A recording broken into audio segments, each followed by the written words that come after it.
Okay, I think we're all here. I hope you can all hear me. And I hope I can end up hearing all Yes, of we can hear you.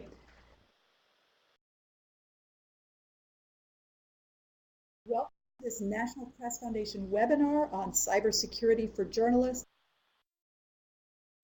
I'm Linda Topping, the Director of Programs here at NPF, and I'm joined today by Shane Harris, Senior Writer at Foreign Policy Magazine, winner of the 2010 Gerald R. Ford Prize for Distinguished Reporting on National Defense, and author of, this is my Jon Stewart moment, The Watchers, The Rise of America's Surveillance State, a book that proves how far ahead of the curve he actually is because it was published in 2010. And also coming to us from Santa Monica, California, we have Eva Galperin. She's a former systems administrator with degrees in political science and international relations, who has also done research at the U.S.-China Policy Institute and now is a global policy analyst at the Electronic Frontier Foundation. So welcome to both of you. Thank you. Hi there. Eva, can you say something so I can be sure I hear you? Sure. Can you hear me?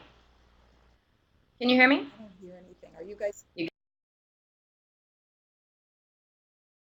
can't hear me, can you? No, I'll turn it up.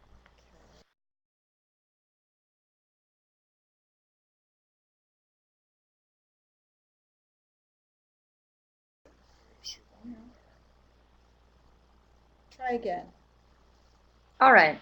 Can you hear me now? Perfect. Yes, I can. Thank you so All right. much.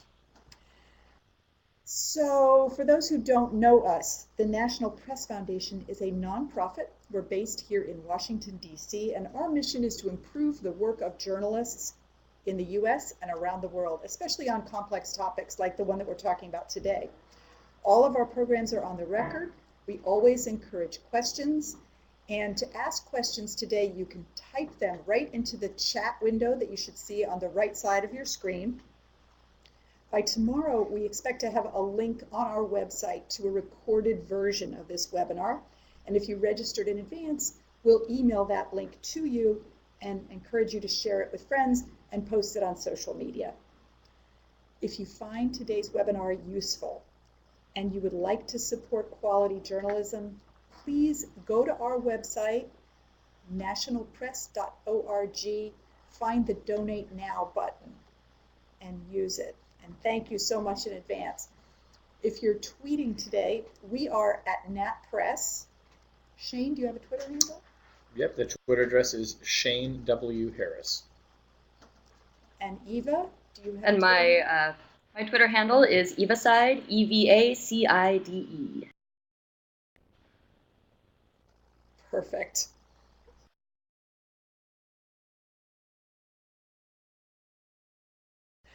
All right, let's get started. Shane, I'm going to ask you, why is online security important to journalists? So I'll come at that perspective as somebody who writes, in the United States right now and is writing on national security, and a lot of classified issues come up in the context of reporting that. It's important from my perspective for two main reasons. One, we do have an obligation to our sources to at all times protect their identities, their confidentialities, particularly when they've asked to speak to us in a capacity that their quotes are not going to be attributed to them. And right now it's become extremely difficult in the current environment to do that. And what I'm getting at is the Obama administration, it's a matter of public record, has prosecuted more individuals in government and more contractors as well for speaking to the press than any previous administration has. So we find ourselves now having to go to great lengths to ensure that that there aren't records of our conversations beyond even the written notes that we're taking down. We're finding that the Justice Department has, for instance, subpoenaed the phone records of the Associated Press to look for connections between reporters at the AP and their sources. It's not just that the government is interested in trying to find the contents of what we're talking about with our sources, but they're also looking for transactional records as well to try and link reporters to the sources and build a case that they are in fact talking to them. So it's become incredibly important for us to find ways to keep not just the contents of our conversations safe and secure, but even to try and not leave a record, frankly, to the extent that we possibly can. So let me ask you, when people talk about metadata, this is what they're talking about, right? The content is what you actually said. Right. The metadata is the evidence that you were communicating with someone. That's right. So I mean, so the content of a conversation obviously could be incriminating, right? I mean, a recording of a phone call and an email that you might send to someone. The content of that could be incriminating and useful if the government were investigating your sources.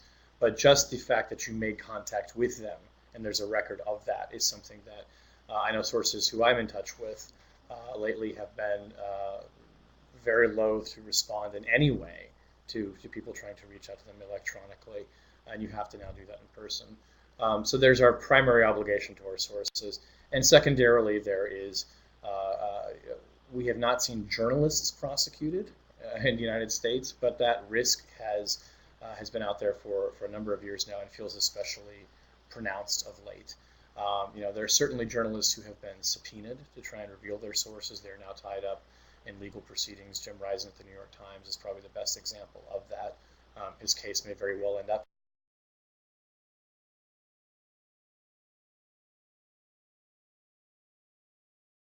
in the Supreme Court. The government's trying to get him to testify as to the identity of a source. But we find ourselves, I think, having to take even more precautions than we did in the past to ensure that, again, our online communications are secure, but also that we're leaving, we're doing as much of that, I think, verbally now as we possibly can, and in person, and not relying on even the phone, I think, the way that we used to, and certainly not relying on email to have any conversation of any sensitive nature at all. Well, this really makes the journalist's job much harder. Eva, what is your perspective on this? Well, I come from a largely global perspective. I spend most of my time training journalists outside of the United States.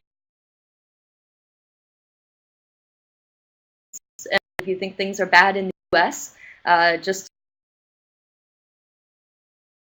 can tell you that they are noticeably worse outside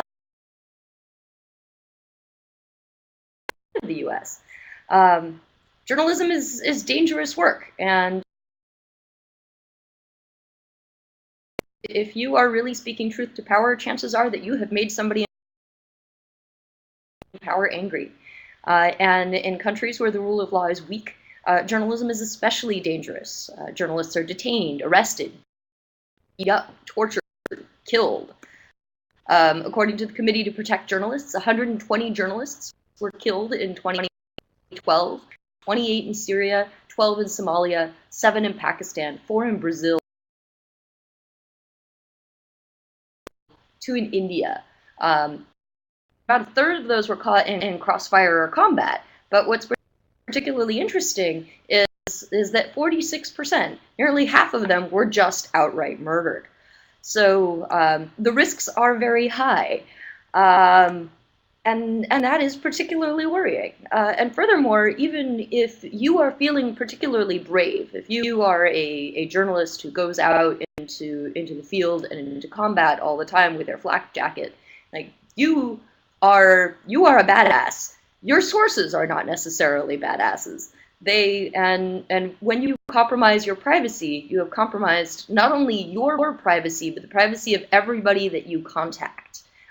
Privacy is really one of those things that plays out to the lowest common denominator, and you are putting all of those people into danger. And while you can make an intelligent, informed decision about whether or not you want to put yourself in danger, the people who you contact are not making an informed decision, and so you're really taking a risk on their behalf, which I think is profoundly unethical.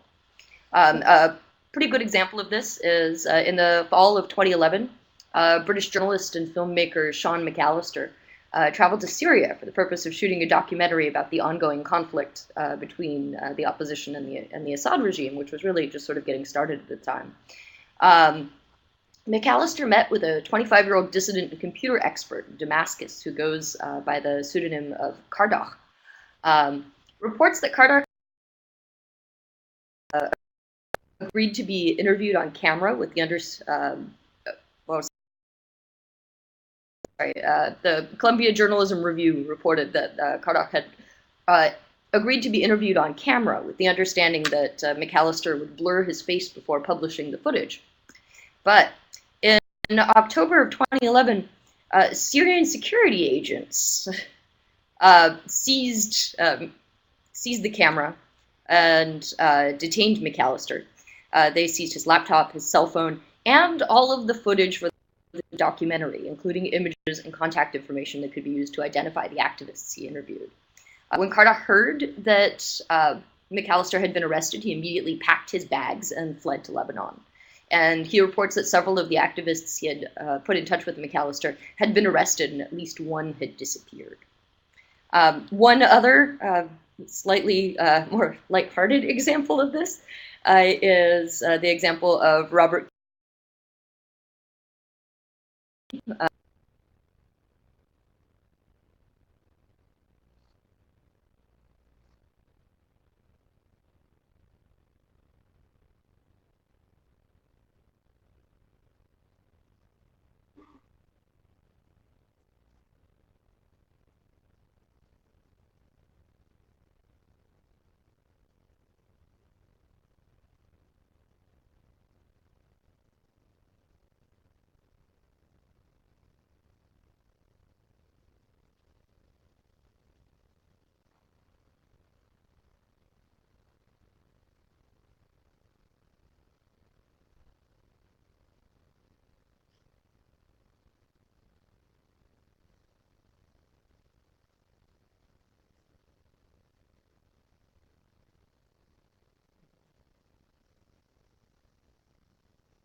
the sort of metadata that you could get with this photo, which had been posted, were the GPS coordinates of the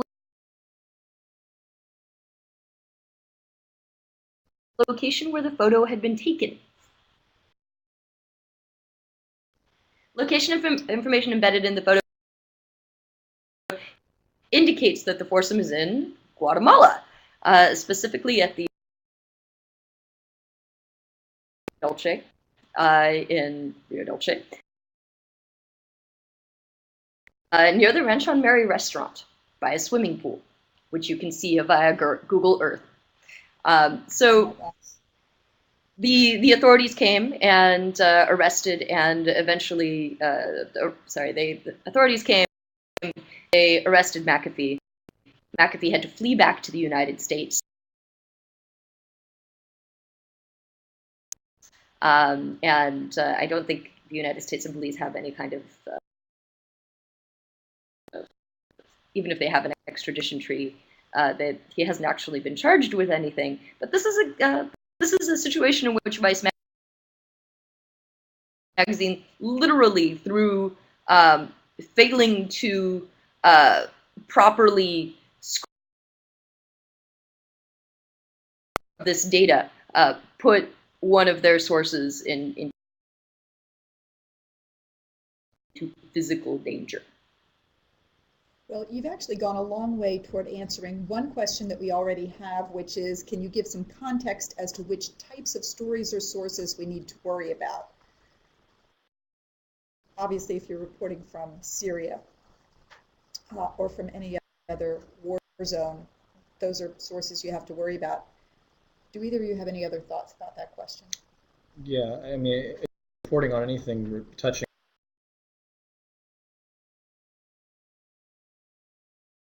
on classified information, certainly in the United States, that has become the big area of concern right now. We haven't seen much pressure brought to bear on confidential sources of anything other than classified information. We haven't seen people aren't who are talking about the healthcare website breaking down or anything like that. Although who knows in the future. That's been especially sensitive area. Anything dealing with intelligence, national security, military. I think those are sort of the places where you have like a caution flag that you need to put out. Okay. So well, there are some other circumstances. Context now about. Sure, go ahead. Yeah? Yeah, Eva. So go ahead. So there are some other circumstances under which you really want to think about your privacy and the security of your communications, and that's not just when you are covering the national security beat or when you have a source that needs to maintain their anonymity, but you have to keep in mind that if you talk to other members of the news organization, that undermining your security could help an attacker to undermine their security. So if you even talk to people who cover national security or who have to be very careful about their sources, by being lax with your security, you're potentially endangering their security. So that it's really something that everybody needs to worry about, no matter what their beat is. Very good point to make. So we've gotten this context now about the importance of protecting security. Eva, I think you have some slides that will go into detail about various types of encryption and maybe some tools. I'd like to see if we can share your screen now and show those and have you run through them. Sure, just a moment. Let me go ahead and make it through my various slides. How is this not? So do you not have control? We can see the slides. Yes, but I can't seem to control the slides at this time. We'll see. In the sense that I can't move on to the next one. Just a no. minute, we'll see the magic here.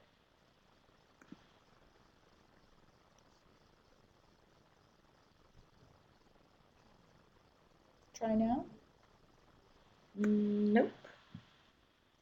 All right, why don't can we move We had this the all slide, worked out yesterday. and then Let's move on to the next issue while we figure this out.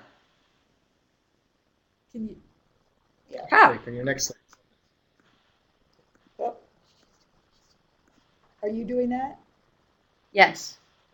I can't see my notes though, which is pretty problematic. Raina, did you hear that? She said she can't see her notes. There we go. Thank you.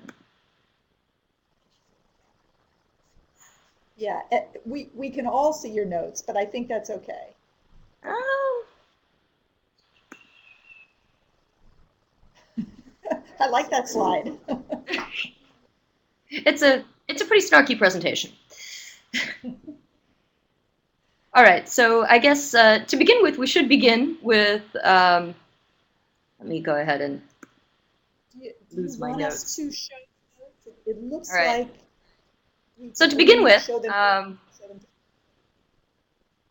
would you like us to show them? Go ahead and show the slides. The notes? Not the notes. You should be able to see the notes. Other people in the room should not be able to see the notes. Okay. Well, none of us can see the notes. Excellent. All right. So let's begin with the probably your greatest weakness is your password. Your password is terrible. The first thing that you should do is lock everything. You should have a password on your phone. You should have a password on your computer. The password on your phone should kick in after about a minute or two, no matter how inconvenient this is. The same thing with locking your screen. If you walk away from your screen for more than a minute or two, it should ask for your password. The other thing that you should keep in mind is that you should use a password safe. Some examples are LastPass and OnePass and KeyPass. And what these programs do is these are programs that you can install on either your phone or your computer, any of your devices, and they will generate long and difficult passwords for you. You can basically ask it to generate a strange character, 20 character long password. It will be an individual different password for every one of your accounts, and then you simply cut and paste it from this program into each one of your logins. This is especially important because if somebody compromises one of your accounts, they will not be able to compromise any of your other accounts by using that password. The other thing that you should be aware of is on services that make it available, you should use two-factor authentication. Two-factor authentication is available on Twitter, Facebook. I think Google makes it available, and what two-factor authentication does is once you turn it on, it is not enough to have your password in order to log into your account. You must also have an authentication code, which can be sent to your phone, or if you travel a lot, as I know journalists often do, then what you should do is you should print out some of these codes and keep them on your person in case of an emergency. Since I understand that having messages sent to the same phone number is really not always feasible. Last of all, please beware of password recovery questions. If you are a reasonably famous person, as journalists sometimes are, if you have a Wikipedia page, if you have people interviewing you on a regular basis, then it's pretty easy to find the answers to many of the most typical password recovery questions, like, where did you go to school, or what street did you grow up on, or what was the name of, what's the name of your pet.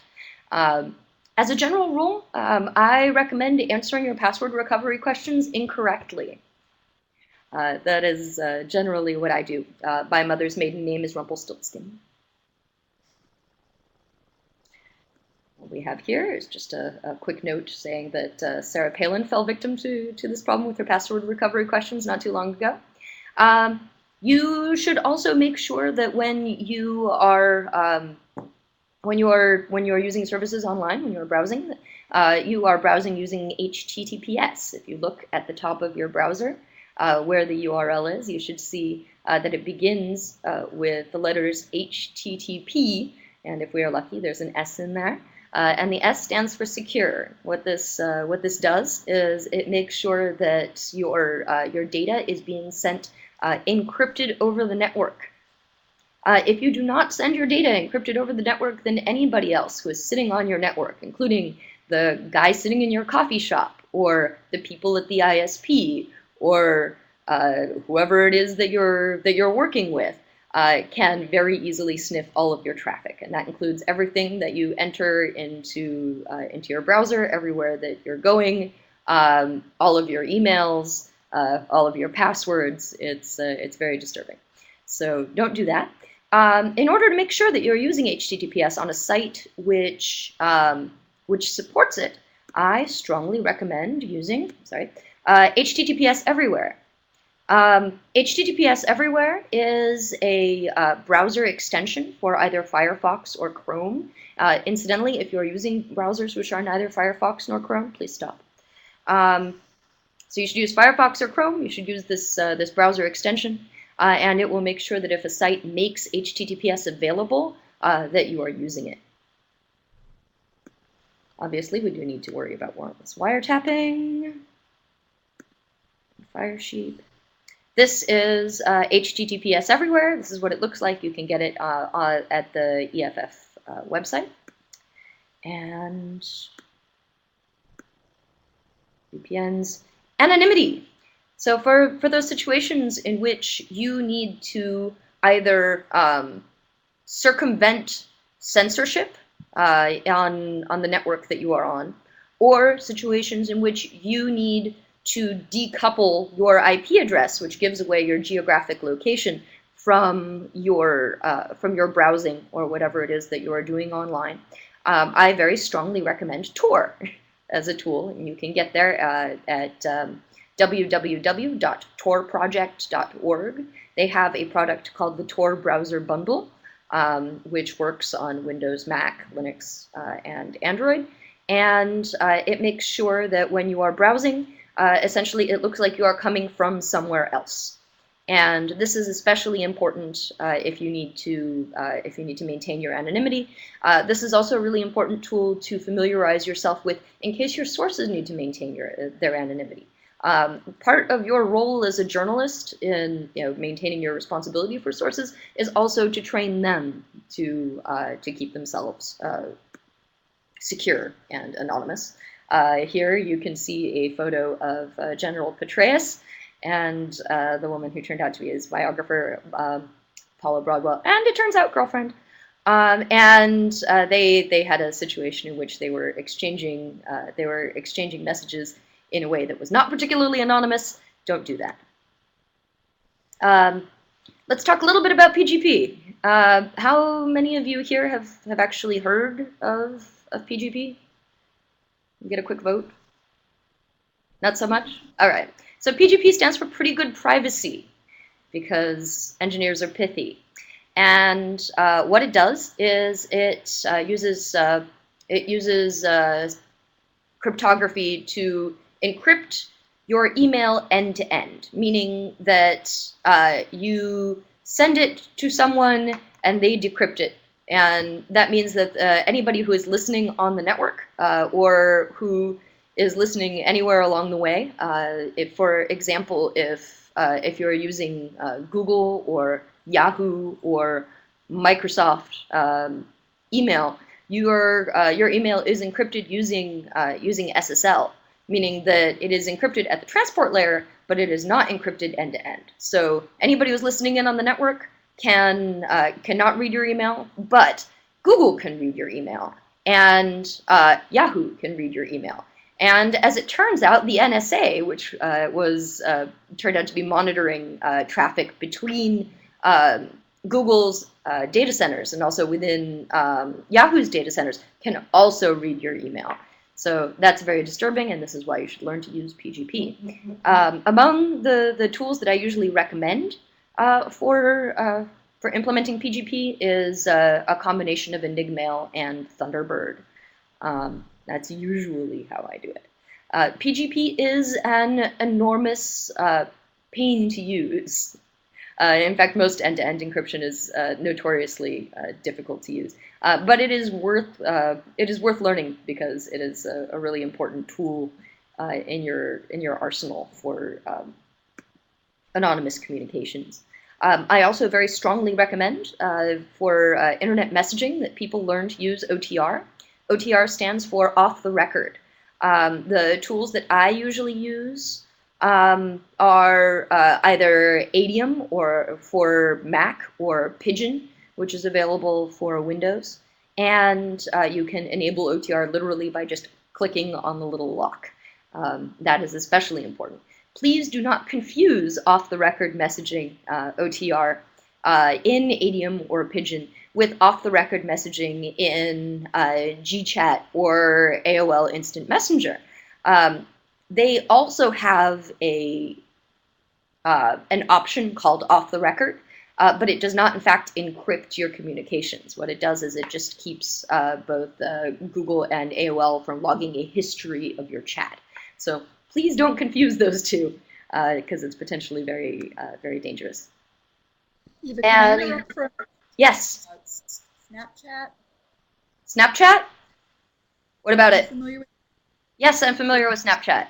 So just the question, because it is immediately erased, that doesn't mean that it's off the record. Actually,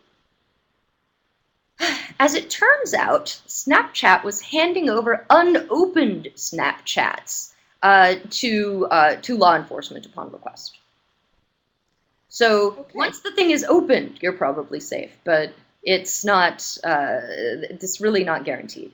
I would not use Snapchat in order to try to have secure communications. Okay, good. And we did have a question earlier about Google and Hotmail. Should I use Google or Hotmail? And it sounds like the answer is, if you're interested in end-to-end encryption, no. No, if you are interested in end-to-end encryption, if you want to make sure that when the government comes to Hotmail or Google with a warrant or a subpoena or a national security letter, they cannot hand over your data. Then you want to use end-to-end encryption combined with your Gmail or Hotmail account. So that all that they have is a big block of ciphertext. Okay. All right. Let's move on. I do think there's one last topic to cover very, very, very quickly, and that is phishing and malware.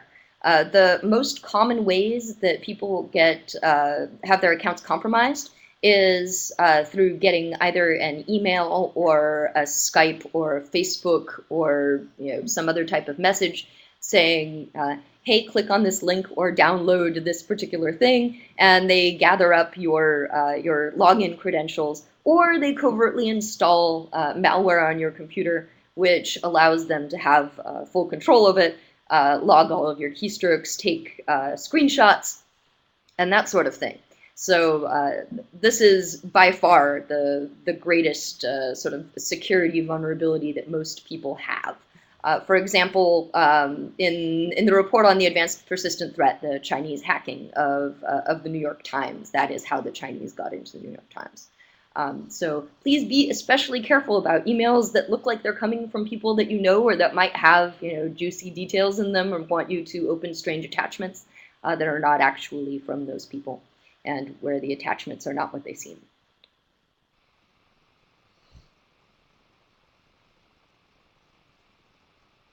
All right, I think we're good. Okay, well, this has been really informative. Those are great slides.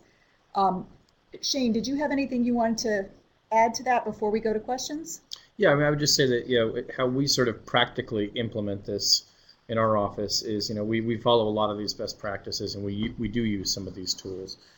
Some of them are obviously more convenient than others. I mean, some using PGP or GPG for email. I mean, obviously you have to have somebody on the other end of it who's communicating with you in that way. We are looking also at a product called Silent Circle, which allows for encrypted phone communications between two people who are using the product, as well as encrypted text and image transfers.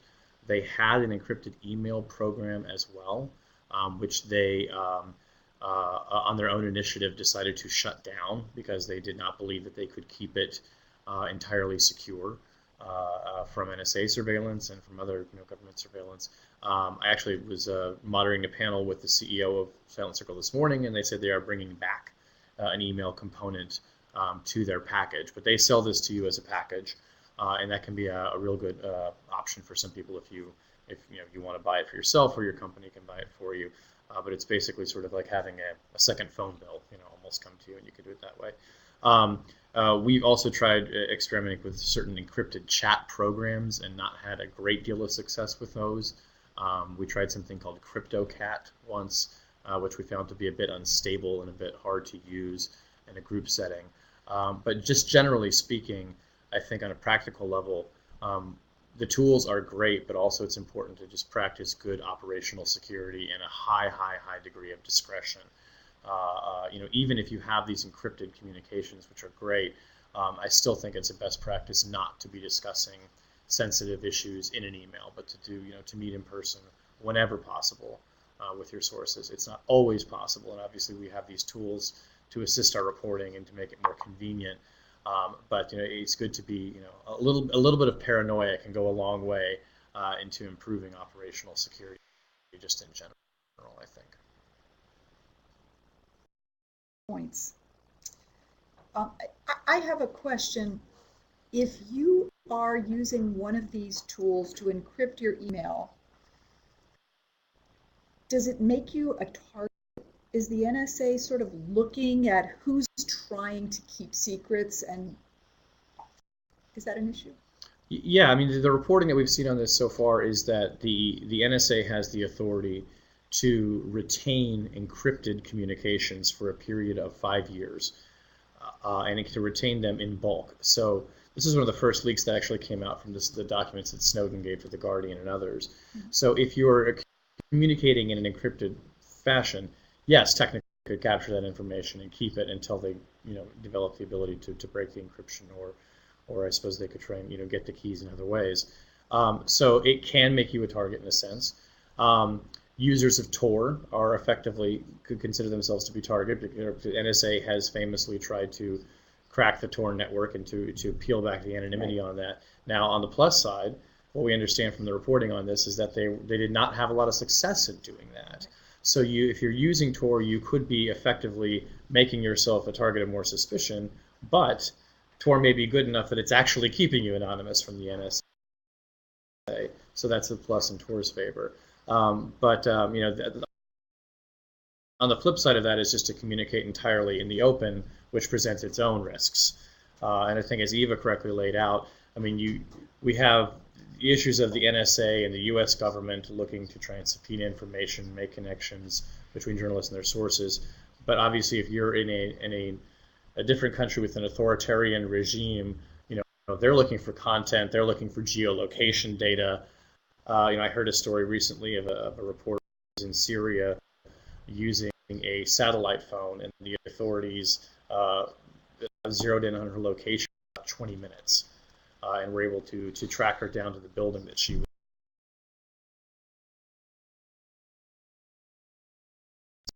in.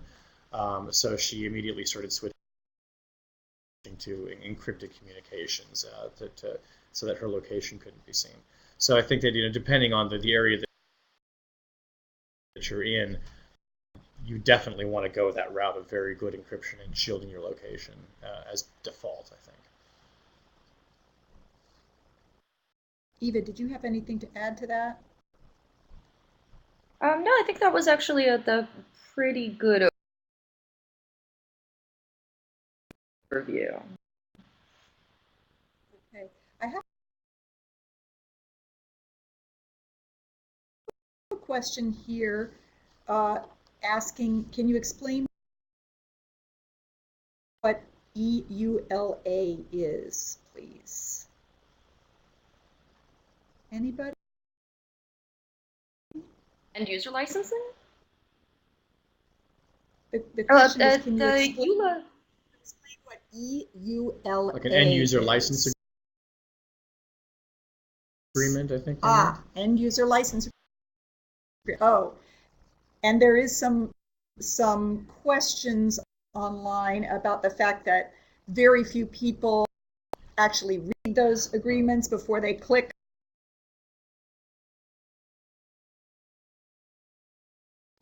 I agree and move on. Is that dangerous?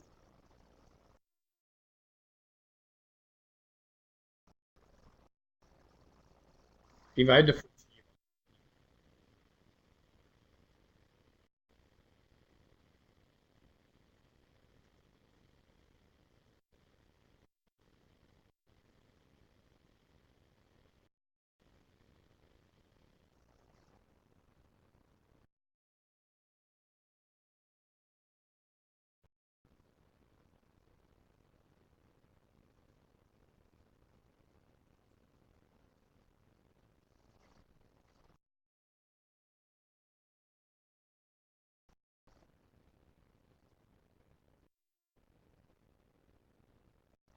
Okay. Well, good. As long as we have something to worry about. I'm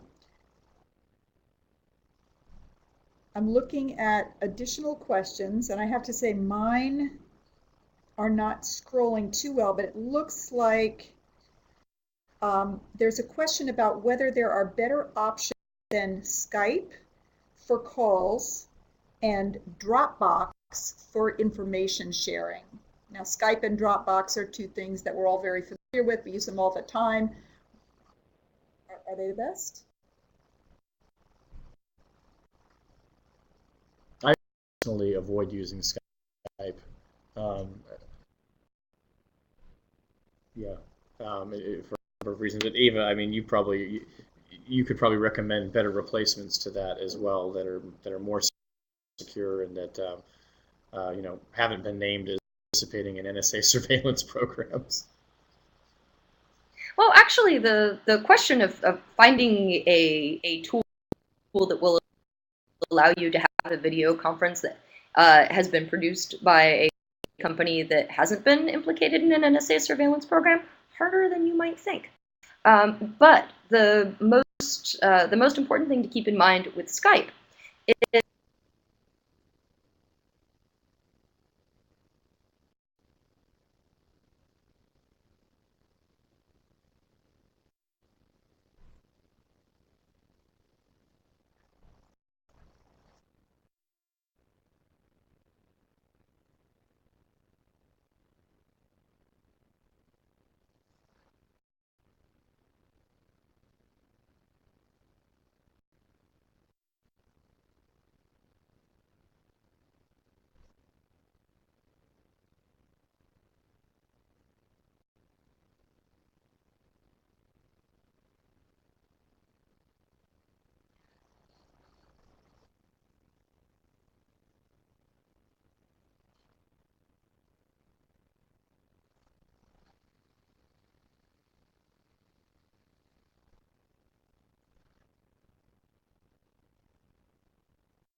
report, which talks about so how many requests they got from the government and how they responded to them. But it's really unclear just how accurate it is, because as more and more revelations come to light as a result of the Snowden leaks, it's become clear that the NSA at least considers breaking Skype to be trivial.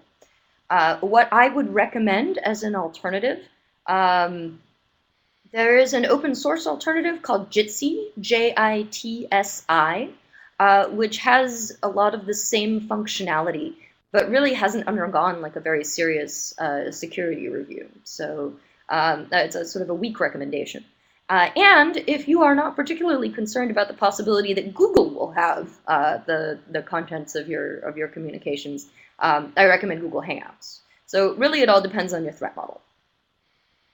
Another, as a tip, I think too, is to the extent that you can, if you find that your source network that you generally deal with, if those individuals are using one particular type of encryption program or communication, for instance, Silent Circle is actually rather widely used among people in the intelligence community and the special operations community for their personal use. So that's one of the, being a reporter who covers that area, it's a notch in favor of adopting that, because you're going to be communicating with somebody who already has one of the phone numbers, so you can be doing your end-to-end. So that's something to think about, is, what's used among the people that you want to be in contact with. Good to know. Lots of viewers are asking questions about specific tools and software. I wonder if, Eva, you could go back and summarize the specific recommendations that you've made. Yes, definitely lock everything down. Do not repeat your passwords. Be careful with your password questions. Use a password safe, such as KeePass or LastPass. Use transport layer encryption, which you can make sure that you're using HTTPS everywhere on either your Chrome or Firefox browser. You should also learn to use OTR for chat, and familiarize yourself with PGP encryption, so that when absolutely necessary, you can PGP encrypt email. If you are concerned about anonymity, you should learn to use Tor browser. And as a alternative to Dropbox, generally I recommend spideroak.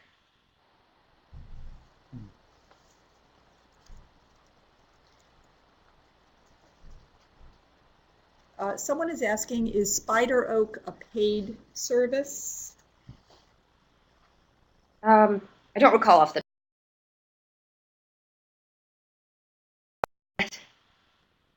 I don't think it is. Well, for a certain amount of data storage, I don't think they're paid.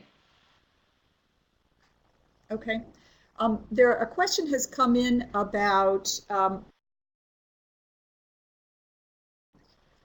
whether we need to think about security when sources deliver data on a USB drive.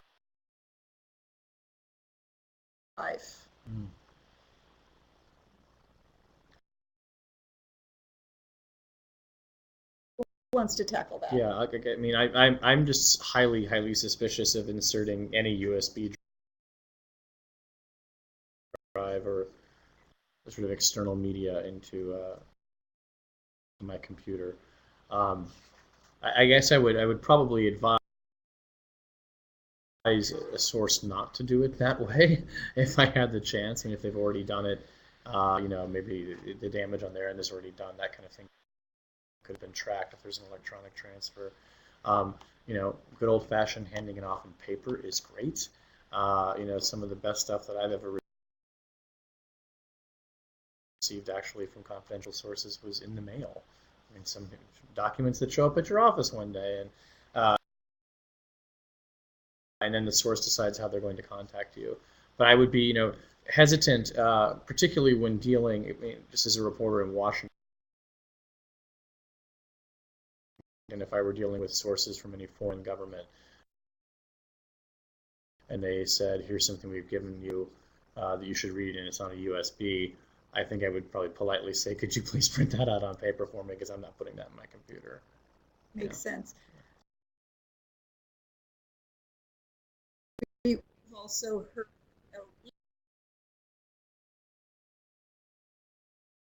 Go ahead. Sure.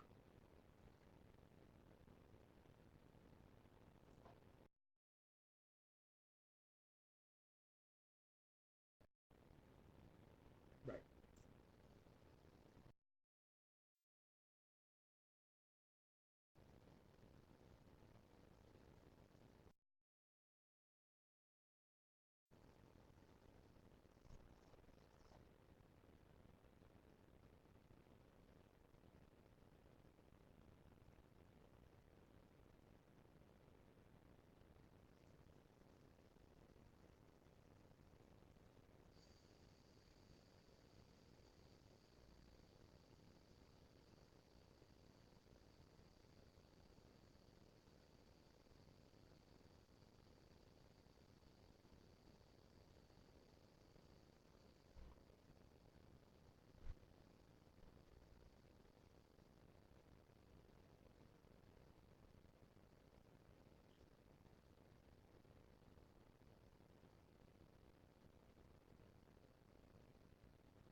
That's a great suggestion. I mean, that's been a great use of old computers in newsrooms that people are retiring, perhaps, is to then use those as air gap boxes.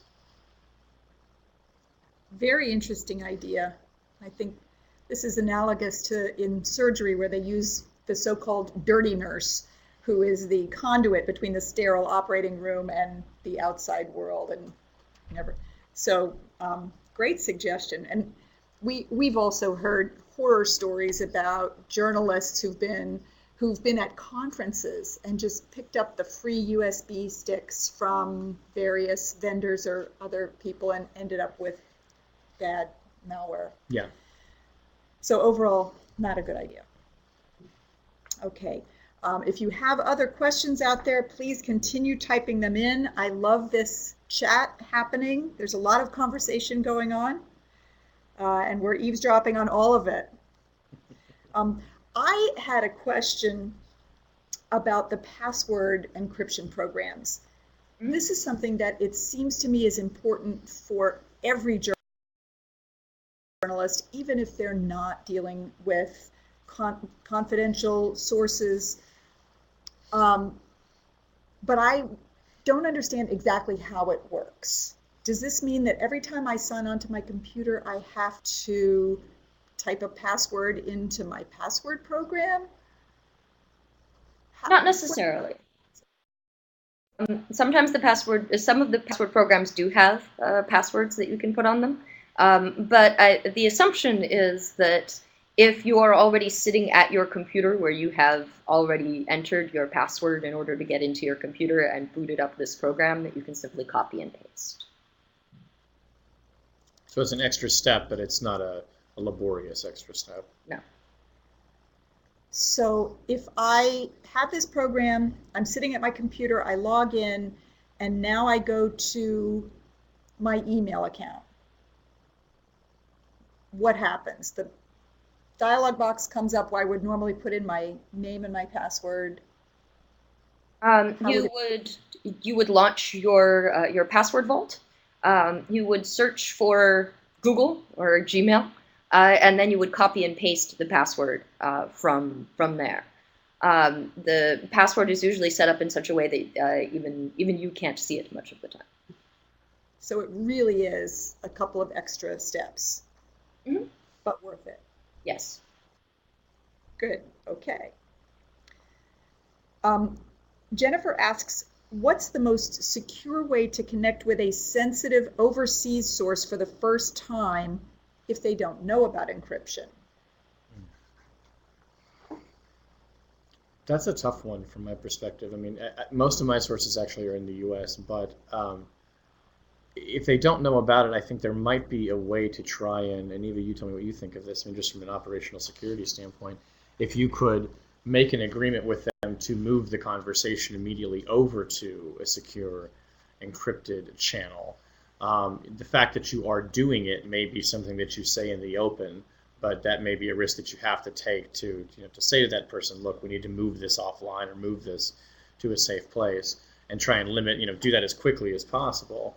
But then, I mean, if you had a way, like a number that you could supply them with, a channel that you could go ahead and set up for them to make it easy to use, I think that would be the most preferable way to go about doing it.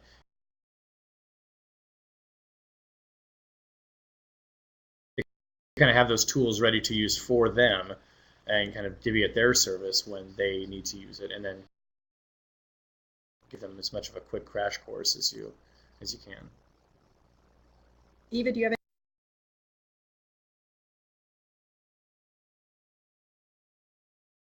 anything to add?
Oh, you just lost your sound?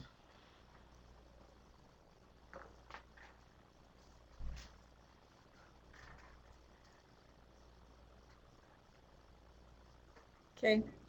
Has everybody lost Eva? No, I can hear you, but okay. Okay. You can hear me? I can't hear Eva at all. Oh no. Oh, nope. There you came back. Oh, excellent. Just move back.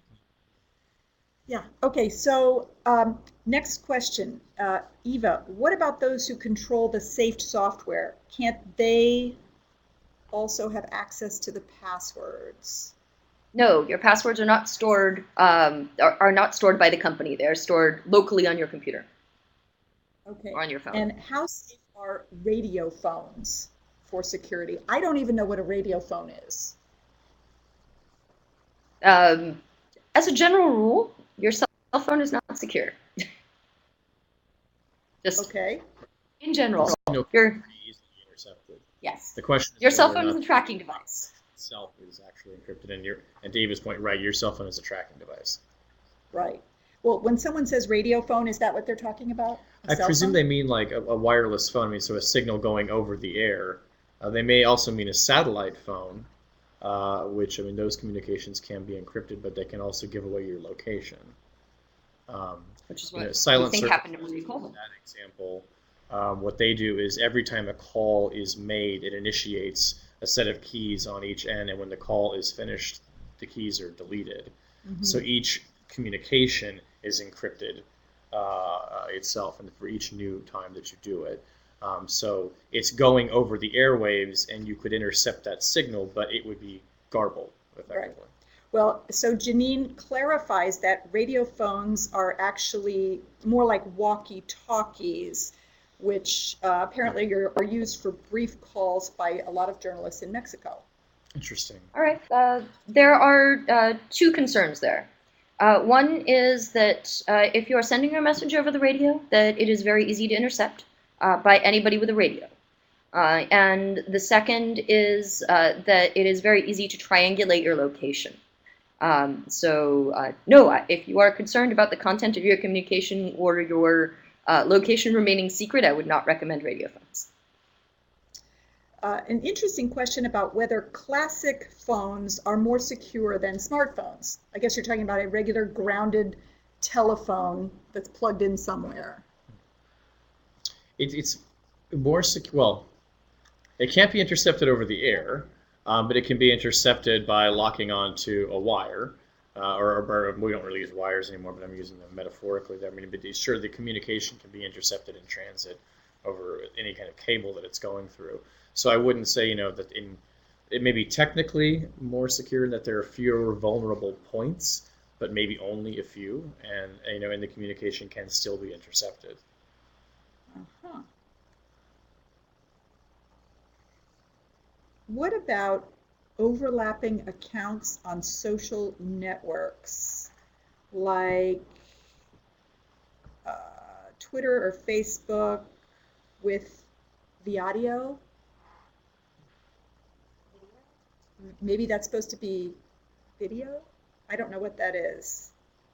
Maybe I don't understand the question. Okay, maybe we can get some clarification from the questioner.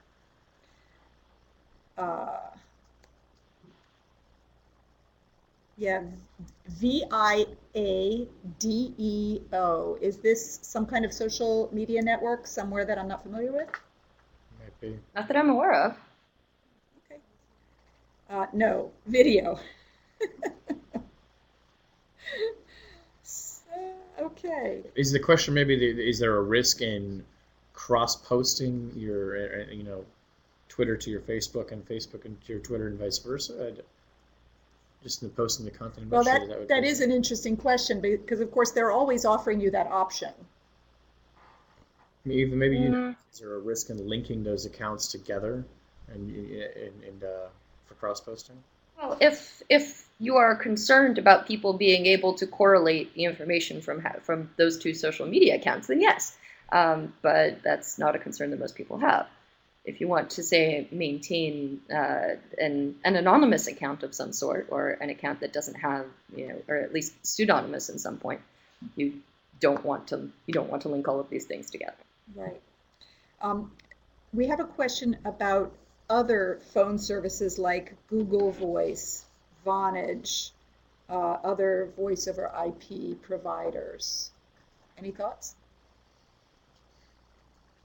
My experience with those is pretty limited. Ava, I defer to you on that. All right. The VoIP providers do have to essentially obey the law in the United States. If they get an order to tap your phone, they will have to do it. But this information is not necessarily collected in en masse, as far as I know. And one important point maybe to emphasize in this too is that, I'll say in the United States, I mean, this goes to what Eva just said, if the government wants to come and serve a legal warrant on a telecommunications carrier, on Google, to get the data, they can get it, right? I mean, so we're, what we're talking about is none of this is foolproof. We're not necessarily even talking about keeping the data completely out of the government's hands. I mean, we know that right now the NSA collects phone records of effectively all phone calls placed in the United States. There's a record of it. Now there are rules on how they can use that data. But you should keep this in mind, is that this is not a perfect lockbox or a steel trap operation here. We're talking about making it more difficult for people to get their hands on the content and to make connections in the metadata. But one way or another, if they go with a legal order to a company to demand that information, the company has to turn it over. What you hope for is that in a case like a silent circle, for instance, if they were to come to them and say, well, give us the encryption keys for your phone call, encrypted phone service, and Silent Circle could say, we don't have them because they're deleted every time the call is made. So if you're looking for what is the optimal solution, keep those things in mind, that the government, when it comes to the provider, what might they ask for and what might the provider have to turn over and what might they not be able to turn over because it doesn't exist. Okay, so we know that our metadata is being collected. Is there any way to know if your phone is being tapped? There's certainly technology that can tell you if a surveillance box is on a network. I don't know if, Open Technology Institute has done a lot of research in that area. They're part of New America Foundation. Whether your individual phone has been tapped, I don't know if it can get down to that level. Mm-hmm. No. No. Okay, short answer. The question is being repeated about whether a classic phone is more secure, and I think what we said is any phone can be compromised. It just is done in a different way. Certainly, but we keep a lot more sensitive data on our smartphones. We keep the login credentials to our Facebook accounts, we keep our email on there, we keep our contact lists on there. A classic phone, or I guess a dumb phone, has limited functionality, which in some ways makes it safer and more secure in the sense that you're not carrying so much stuff around. On the other hand, your locational privacy is still deeply compromised. It is still a tracking device in your pocket. It's just not a tracking device and also all your photos and emails and friends and chats and passwords. Right. Well, we are going to wrap up the formal part of this right now. If you have additional questions, feel free to keep typing them in, and our experts will hang around for a few minutes and type some answers for you if we have them. I want to thank our guests for being here today, Eva Galperin from the Electronic Frontier Foundation, Shane Harris from Foreign Policy, and author of The Watchers. I want to thank all of you for joining us. This has been really exciting today. And I want to mention a couple of things that are coming up on December 5th. The next edition of this webinar series on cybersecurity, we're going to be focused on protecting whistleblowers and other sources, and we'll talk about some very specific tools. And then on December 10th, we'll be dealing with privacy and commerce. So we'll be handling all of those issues that come up when you're out there doing your online shopping and social media. For those of you who are here in Washington, D.C., on December 17th, we'll have the next installation of our Mechanics of Finance program. We'll be talking about housing finance. Again, that's an in-person program happening here in Washington, D.C. That continues in January with a session on the Federal Reserve and managing the money supply. So that's all we have for now. I want to thank you all for watching, and we hope to see you next time. You also will see now some dialog boxes on your screen with some questions, and we hope that you'll take just a minute to answer those questions. The evaluations help us as we plan future webinars. We really want to hear what you have to say and how useful this was for you, so thank you again. Shane and Eva, thank you so much. Thank you. We're going to keep monitoring this chat for a couple of minutes now, so if we see questions that we can answer, we'll type them in. Should I scroll down on this? Or? Yeah, turn it all the way to the bottom and you can scroll all the way down. Do you want me to turn the audio on? Okay, there we go.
Mm-hmm.